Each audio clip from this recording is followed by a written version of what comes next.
I'm Robert Alexander.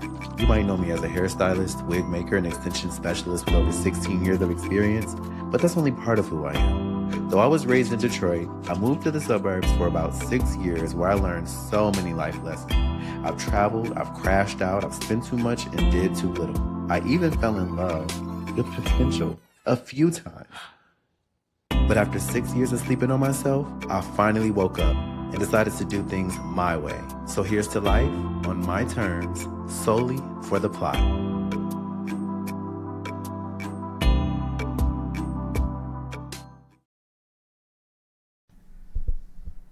All right, well, I've been fighting with this microphone stand slash microphone for too long to to not just cut it out and get going. I figured that it's more important that I stay consistent than that I focus on perfection.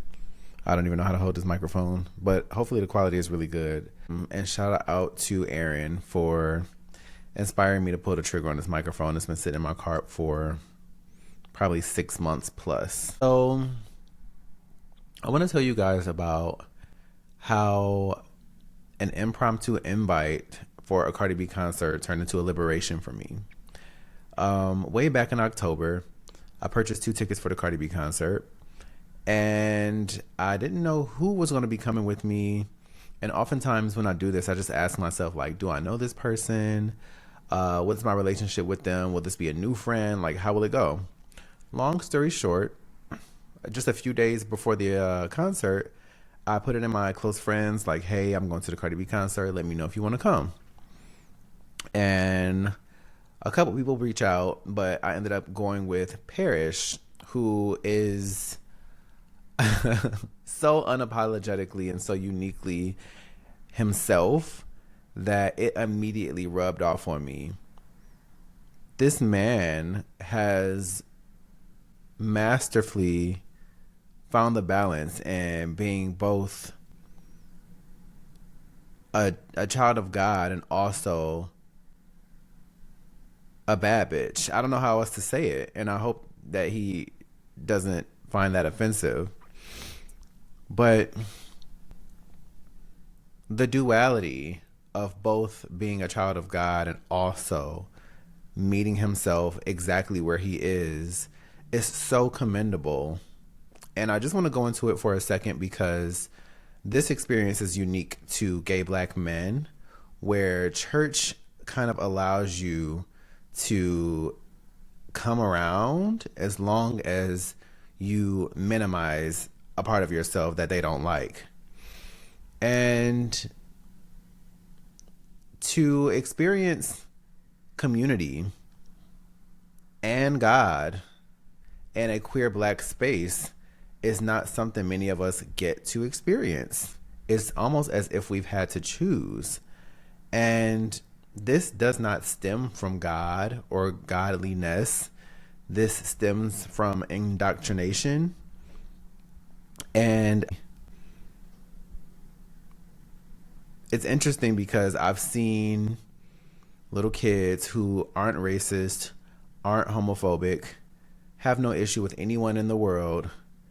And as they grow up, they start to hate people who are different than them. And just realizing that serves as a reminder, God is love, and anything outside of love is ungodly.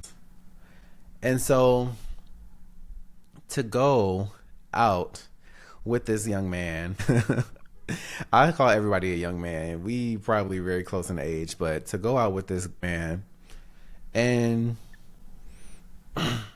have a good time and get to talk about everything, not have to censor or limit myself, has set a new standard for me in such a way that I don't want anything but that. And if I can't be 100% myself around you without making you uncomfortable, I don't have to come around you. Look at where I am. I love my space. I love my home. Mind you, the same God that people try to use to condemn me is the same God that gave me all of this. So it's just something about that just really opened something up in my mind and allowed me to fully step into myself. And I would like to go on record saying that the biggest and the worst of all sins is the shame people carry against themselves.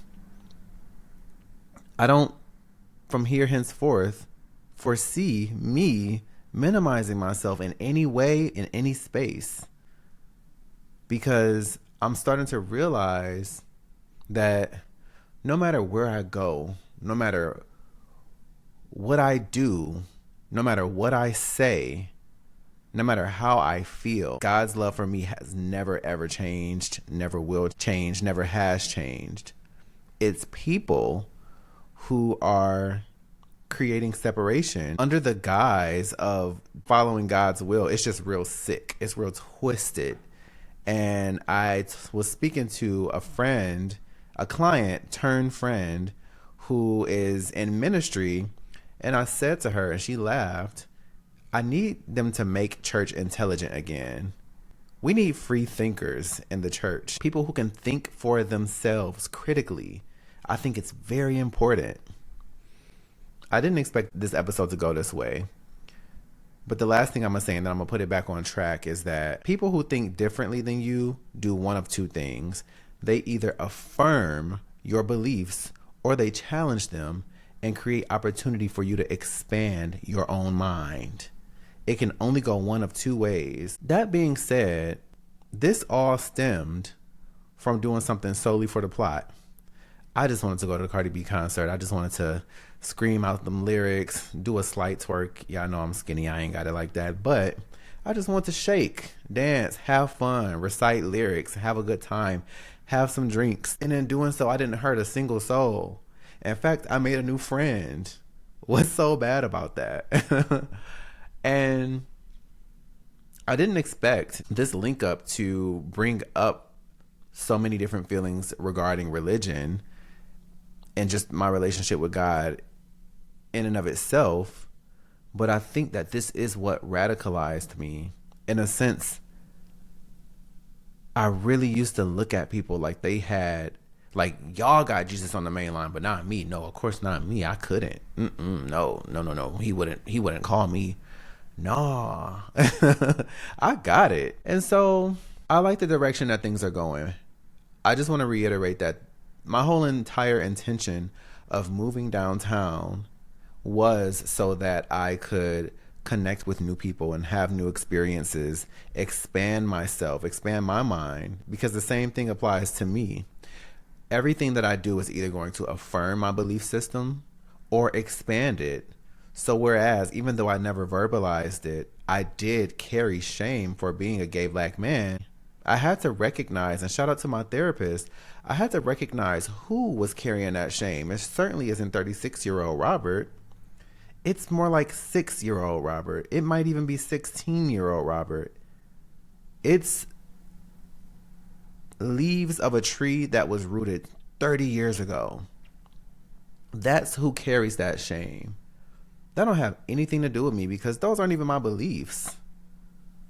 It was the little stares. It was the little comments. It was the little insidious pushes of buttons that just said, put it in a box. Keep it small. Keep it cute.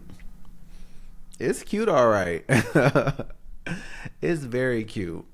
And I realized also that, mind you, all of this from an invitation to come with me to a Cardi B concert. I'm realizing that if I speak, somebody's going to be uncomfortable. I'm also realizing that if I must choose, it's always going to be you. I wasn't put here to accommodate anyone. I wasn't put here to make you comfortable. So I'm just going to do me. I'm just going to continue to do this and see what happens. I've developed a relationship with myself in such a way that I trust myself. I continuously go on adventures and I'm having a great time. And even when things happen that aren't ideal, I figure it out because I can trust myself to do so. And I just think that it's important, regardless of how old you are, whoever's listening to this, regardless of where you are in life, I think it's important to assess the relationship with self. Because just a week ago, I realized that yes, of course I love myself, but I haven't done any check ins. I haven't done any marital check ins with my relationship with self. How are we feeling when we do this? Are we offended when this happens? What happens if we do that? What happens if we ignore that? So on and so forth. To the point that I'm realizing, yes, I have a relationship with myself, but when is the last time I audited that relationship? When is the last time I revised it based on where I am today? And my intention was not for this to be so preachy, but this is all stemming from doing something for the plot. I know that I introduced this podcast as like reckless abandon, just see what happens. That's not exactly it. I'm very intentional about everything I do. I know exactly the direction that I'm going in. I can't tell you how it's going to happen, but I can tell you the direction that I'm going in. I can theorize what I want to happen in my life, but it is a very different thing when I arrive. The feeling that comes from the accomplishment of overcoming internalized homophobia, recognizing that there is room for more love of self, recognizing that so many things that I have done on a day-to-day basis stem from routine of people pleasing for 30 plus years. And I'm not here to blame anybody. I'm just here to recognize how I got to be in the position that I'm in and why it no longer works for me. I'm also learning that I'm the kind of person who asks for forgiveness, not permission. I'm grown now. I've been an adult for as many years as I've been a child at 36 years old. So this feels like a graduation. 36 is significant. I got this. I like the way that I'm handling my life. This is the direction that I was going in, and Parrish was meant to accompany me on this concert, because going back to the things that I admire about this man are being so unapologetic and being so bold and yet sensitive. He's not rigid. He's not combative. He's not looking for a fight. He just takes no shit. And why would he? Why would any of us? And so for God to show me a person that operates in this way was a gift to me. And that's how my life works. That's how it always works. Everyone is a mirror, from the person bagging your groceries to the person who does your annual checkup. Everyone is a mirror. Every experience, every exchange, every relationship, every success, every failure is a mirror. And so to be in proximity with that tells me, firstly, that I'm in alignment to becoming a bigger, better, more badass version of myself. But also, most importantly, that doesn't indicate rigidity or harshness or combativeness. I can be softly, entirely accepting of my beautiful self.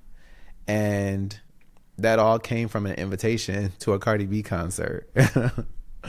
So when I say do things for the plot, it is because you never know the lesson that will come from the experience. Even something as frivolous as going and twerking to Cardi B together. If this episode stood out to you in any way whatsoever, tell me about it in the comments below. I would love to hear from you. And as always, until next time, please go and do something solely for the plot.